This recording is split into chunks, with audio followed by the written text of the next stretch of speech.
Hello, my dear students. I'm Zainab Hassan. How are you? I hope you all are very well at your home. So, students, in our last video, we have completed the in-text question of chapter 2, that was Acids, Bases, and Salt. So, today we are going to start the NCERT exercises of chapter 2. So, our first question is given on page number 34, and the question is: a solution turns red litmus to blue. Red litmus को blue कौन करता है? Base करता है.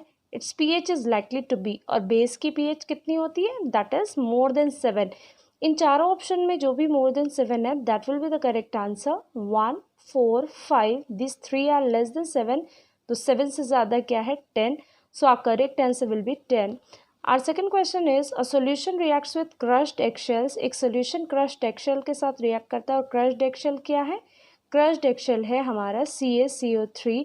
जब वो react करता है तो एक गैस लिबरेट होती है, वो गैस लाइम वाटर को मिल्की बना देती है. So you know lime water को मिल्की कौन सी गैस करती है? Yes, that is CO2. So the solution contains, तो यहाँ कैल्शियम कार्बोनेट के साथ CO2 कब लिबरेट होगी? NaCl डालेंगे तो मोर रिएक्टिव है, Na नहीं लिबरेट कर पाएगा यहाँ से. LiCl में नहीं होगा, KCl में नहीं होगा. They all are more reactive than calcium. सिर्फ HCl में से वो H रिप्लेस करके कैल्शियम कार्बोनेट बना करके और आपका CO2 रिलीज कर देगा. So the correct answer will be B, HCl. As third question is 10 ml of solution of NaOH is found to be completely neutralized by 8 ml. 10 ml NaOH जो है 8 ml HCl से neutralise हो जाता है of a given solution of HCl. If we take 20 ml of same solution of NaOH, अगर हम 10 ml की जगह 20 ml NaOH ले लेते हैं, the amount of HCl solution required to neutralize will be. तो ये क्या हो जाएगा? 16 ml हो जाएगा. क्यों? बिकॉज वहाँ पर हमने जस्ट डबल कर दिया है NaOH को, तो ये भी डबल हो जाएगा. क्योंकि 10 ml से 8 था, तो 20 ml से हो जाएगा 8/10 into 20, so that will be 16 ml. Now we have the fourth question, and the question is: which one of the following types of medicines is used for treating indigestion? Acidity, indigestion, जब improper digestion होता है तो कौन सी medicines देते हैं? Yes, antacids देते हैं, because indigestion is caused by the increased amount of HCl in our stomach. और वहाँ पर एक बेस डाला जाता है, that is like milk of magnesia, very mild base, उसको डालते हैं, उसको लिया जाता है, जिससे क्या होता है? एसिड का इफेक्ट न्यूट्रलाइज होकर एसिडिटी में रिलीफ मिलता है. Our question number 5 is: write word equation and then balance the equations for the reaction taking place when. आपको कुछ यहाँ पे केमिकल रिएक्शंस दे रखे हैं, इनकी पहले आपको वर्ड इक्वेशन बनानी है, फिर उनको बैलेंस करना है. क्वेश्चन देखेंगे: dilute sulphuric acid reacts with zinc granule. Dilute sulphuric acid किसके साथ रिएक्ट कर रहा है? जिंक ग्रेन्यूल के साथ. तो what is the formula of sulphuric acid? It is H2SO4. वो रिएक्ट कर रहा है जिंक ग्रेन्यूल के साथ, और वहाँ बन रहा है ZnSO4, और हमारा जो H2 है वो रिलीज हो जाएगी यहाँ पर. तो यहाँ पे हमारा क्या है? H2SO4, ZnSO4, H2. इसको बैलेंस करेंगे. H2 यहाँ पर कितने हैं? 2 हैं. Here also H2 is 2. Here Zn is 1, SO4 is 1, तो here also Zn1, SO4 1. So our equation is balanced. हमारा A पार्ट बैलेंस्ड है. हमारा B पार्ट है: dilute hydrochloric acid reacts with magnesium ribbon. Dilute hydrochloric acid magnesium ribbon के साथ react कर रहा है. Dilute hydrochloric acid HCl reacting with magnesium ribbon Mg, तो क्या बनेगा? Same reaction. केमिकल प्रॉपर्टी है ये एसिड की मेटल के साथ रिएक्शन, तो सॉल्ट प्लस हाइड्रोजन, ये Mg यहाँ पहुँचेगा. It will be MgCl2 and hydrogen will be released है. इस इक्वेशन में आप देखिए हाइड्रोजन की वैल्यू कितनी है? यहाँ 2 है, यहाँ 1 है. तो हम क्या करेंगे? सबसे पहले इसी को 2 से मल्टीप्लाई कर देंगे. 2 से जब हम इसको मल्टीप्लाई करेंगे, देन व्हाट विल हैपन? यहाँ पर भी 2 हो जाएगा, और HCl हमारे 2 हो जाएंगे, जो कि यहाँ पर 2 है. मैग्नीशियम हमारा ऑलरेडी बैलेंस्ड है, so the equation has been balance. See the C part. C part है हमारा: dilute sulphuric acid reacts with aluminium powder. Dilute sulphuric acid को एल्यूमिनियम पाउडर से रिएक्शन करा रहे हैं. Dilute sulphuric acid H2SO4 plus aluminium, उससे क्या बनेगा? ये भी एसिड प्लस मेटल है, ये इधर पहुँचेगा. Al2SO4 का होल थ्राइस प्लस H2. अब आप इसको बैलेंस करेंगे, H2 कितने हैं यहाँ पर 2 हैं, H कितने हैं 2 हैं, यहाँ भी H 2 है, SO4 यहाँ 1 है, यहाँ 3 है, तो हम इसकी सबसे पहले 3 से मल्टीप्लाई कर लेंगे। जब हमने SO4 के 3 से मल्टीप्लाई करी तो हाइड्रोजन हमारे हो गए 3 2 6 और यहाँ पे हाइड्रोजन है 2। तो ऐसे केस में हम क्या करते हैं, इसकी भी 3 से मल्टीप्लाई कर लेंगे। ये भी कितना हो जाएगा आपका 3 2 6। Al हमारे 2 हैं, so here we will write 2। Now our equation is balanced. Now see the D part. D part है हमारा dilute hydrochloric acid reacts with iron filings. Dilute hydrochloric acid को आयरन फिलिंग्स के साथ रिएक्शन करा रहे हैं। Same acid plus metal, salt plus hydrogen. Salt क्या है इसका, FeCl2 और हाइड्रोजन लिबरेट हो रही है। हाइड्रोजन यहाँ 1 है, यहाँ 2 है, इसकी 2 से मल्टीप्लाई करते हैं हम तो Cl भी हमारा 2 हो जाएगा। Equation will become balanced. Now move to the sixth question, and the question is compounds such as alcohol and glucose contain hydrogen but are not categorized as acid. Describe an activity. हमें एक activity बतानी है जिससे ये पता चलता है कि अल्कोहल्स और ग्लूकोज जो होते हैं उनके पास हाइड्रोजन होते हुए भी वो एसिड्स नहीं है। सो अब हम क्या करेंगे, we have an activity, fix 2 iron nails on a cork and place this cork in a beaker. हम क्या करेंगे, एक कॉर्क लेंगे, उसमें 2 आयरन फिलिंग्स ये नेल्स लगाएंगे और फिर हम उसको एक बीकर में रख देंगे। Then connect the nails to the terminal of 6 volt battery. Nail को 6 वोल्ट की बैटरी के साथ अटैच कर देंगे through a switch and a bulb as shown in this figure. Now we will add some dilute HCl here and switch on the current. उससे क्या होगा, bulb will glow. और सेम एक्टिविटी अगर हम करते हैं एल्कोहल्स और ग्लूकोज के साथ तो वो नहीं करेगा, मतलब दे आर डिफरेंट। HCl अलग है और हमारा जो एल्कोहल्स है ग्लूकोज है वो डिफरेंट प्रॉपर्टी का है। क्या किया हमने, देखिए, वी टुक अ बीकर, एक बीकर हमने लिया, उस बीकर में हमने 2 आयरन नेल्स रखी एज एन इलेक्ट्रोड। उसके बाद किस पे लगाई, उसको कॉर्क पे लगाई, ठीक, कॉर्क। अब इन नेल्स को हमने कनेक्ट किया 6 वोल्ट की बैटरी के साथ। उसके बाद वहाँ पे हमने लगाया एक बल्ब और हमने लगाया एक स्विच।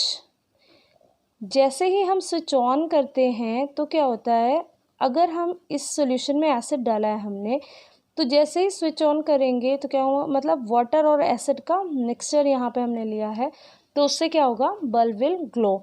और अगर हम सेम चीज़ कर रहे हैं, सेम रिएक्शन हम रिपीट कर रहे हैं, ये क्या है, HCl है, और अगर हम इसको रिपीट करते हैं विद ग्लूकोज तो क्या हो रहा है, आपका बल्ब ग्लो नहीं कर रहा है। HCl के साथ बल्ब ग्लो करा बट ग्लूकोज के साथ बल्ब डज नॉट ग्लो। तो इसीलिए क्या होता है, ये डिफरेंट है, ये एसिड्स की तरह ग्लूकोज नहीं है क्योंकि उसमें बल्ब ग्लो नहीं हो रहा। They are not good conductors of electricity here. Now let's move to the next question and the question is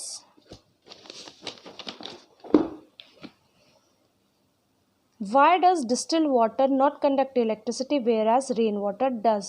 Distilled water electricity क्यों नहीं कंडक्ट करता है जबकि rain water is a good conductor of electricity? ये इसलिए होता है क्योंकि डिस्टिल्ड वाटर में आयनिक कंपाउंड्स होते हैं, एसिड्स बेसिस सॉल्ट नहीं होते हैं, और मतलब इसमें आयंस नहीं होते इम्प्योरिटीज़ के, therefore it doesn't dissociate into ions and weak electrolyte है, तो इसीलिए अच्छा कंडक्टर नहीं है। सॉल्ट्स प्रेजेंट होते हैं रेन वाटर में या टैप वाटर में, जिससे क्या होता है, which helps in dissociation of rain water ions and help in the conduction of electricity.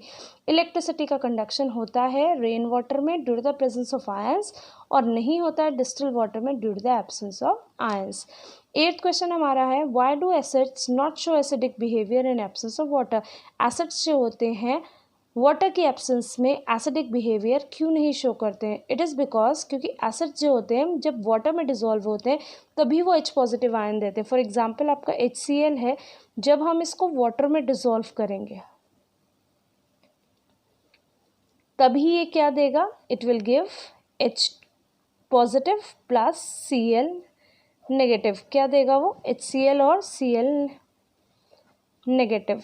ये वाटर हो गया आपका, it will give H positive और Cl नेगेटिव। अब ये जो H पॉजिटिव आयंस हैं यहाँ पर, तो ये कब रिलीज़ हो रहे हैं? जब एक एसिड को हमने वाटर में डिज़ोल्व किया।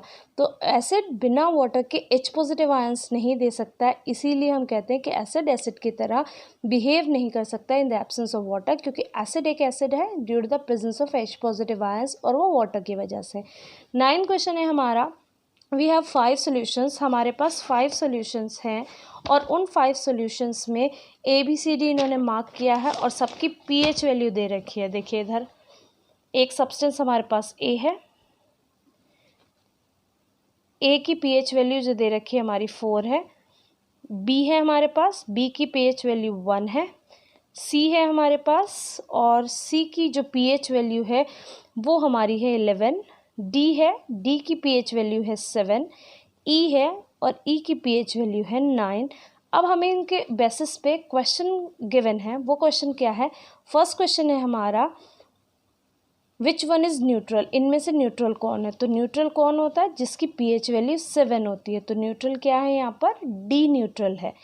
अब उसको पूछ रहे हैं, नेक्स्ट क्वेश्चन में पूछा है आपसे कि which one is strongly alkaline? इसमें से एक स्ट्रॉन्गली एल्कलाइन मतलब स्ट्रॉन्ग बेस कौन सा है? स्ट्रॉन्ग वाटर सोल्यूबल बेस 4 नहीं होगा, 1 नहीं होगा, 9 नहीं होगा, 11 होगा, क्योंकि 9 और 11 ही दो बेस हैं, और बेस में स्ट्रॉन्ग बेस वो होता है जिसकी pH वैल्यू ज़्यादा होती है। तो सी यहाँ पे क्या है? Strongly alkaline.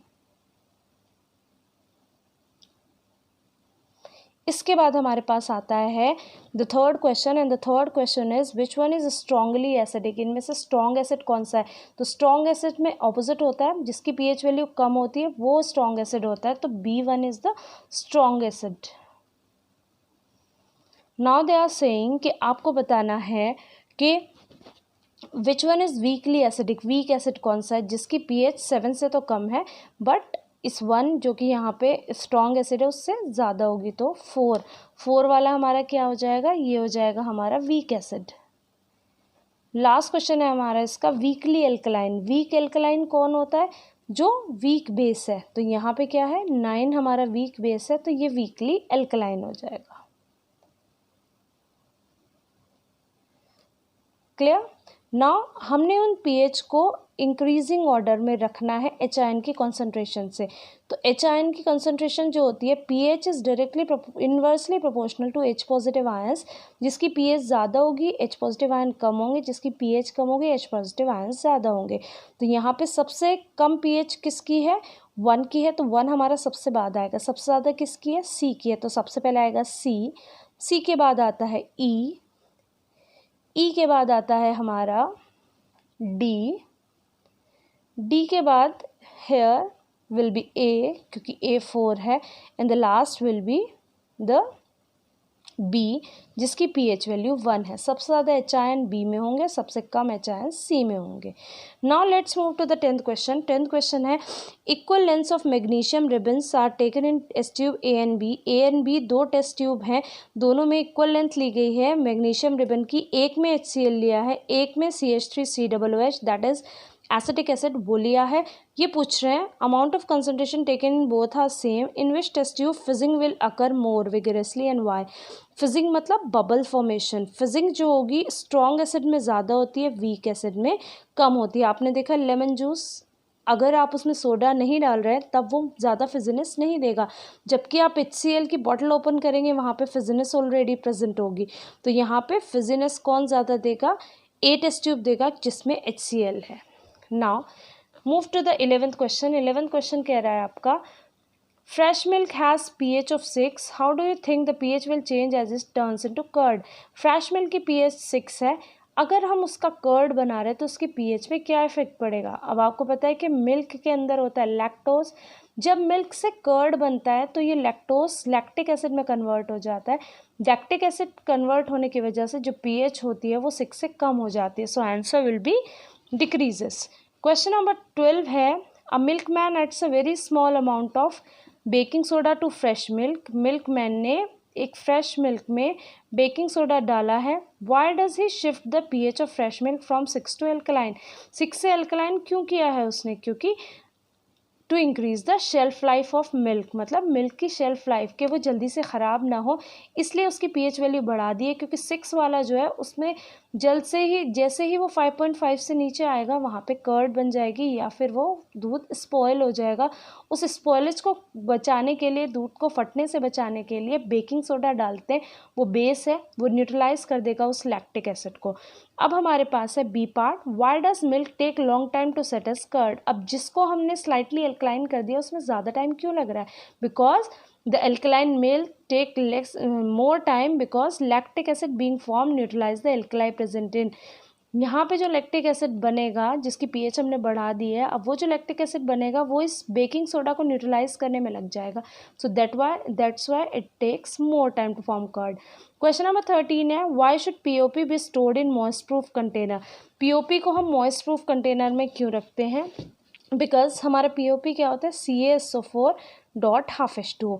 जैसे ही इसको वाटर मॉलिक्यूल मिलते हैं, 1.5 वाटर मॉलिक्यूल इसको मिलते ही क्या कर लेगा ये, it will form gypsum, that is CaSO4.2H2O, जो कि क्या है, हार्ड मास है जिप्सम। तो ये जिप्सम बना लेता है पीओपी के साथ, इसीलिए क्या होगा यहाँ पर, ये जिप्सम बनने की वजह से इसको मॉइस्ट प्रूफ कंटेनर में रखा जाता है, क्योंकि मॉइस्चर मिलते ही जिप्सम बनाएगा, हार्ड हो जाएगा, पीओपी आपका बेकार हो जाएगा।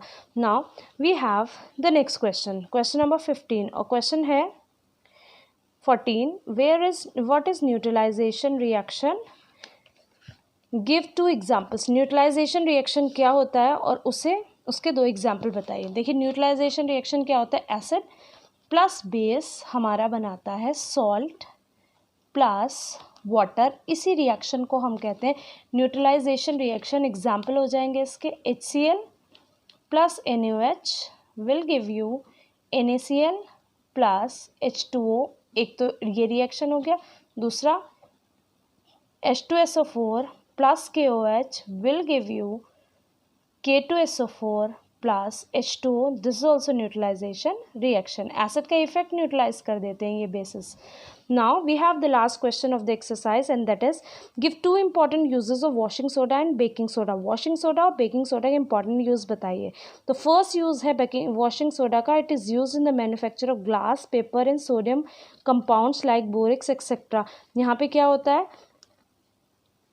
ग्लास बनाने में, पेपर इंडस्ट्री में या कुछ सोडियम कंपाउंड्स बनाने में वॉशिंग सोडा यूज़ करते हैं। It is use for softening hard water. दूसरा, ये हार्ड वाटर की सॉफ्टनिंग के काम आता है। What about the baking soda, first use है इसका, it is used as an antacid and to neutralise the excess acidity and it is used as an ingredient of baking powder. Baking powder बनाने के लिए काम आता है, जो हमारे केक्स और पेस्ट्रीज में काम आते हैं। So students, now this chapter 2 has been completed. If you have any query, you may ask me. Till then, have a very nice day and keep your work complete in your fair notebooks. In our next video, we will start the next chapter.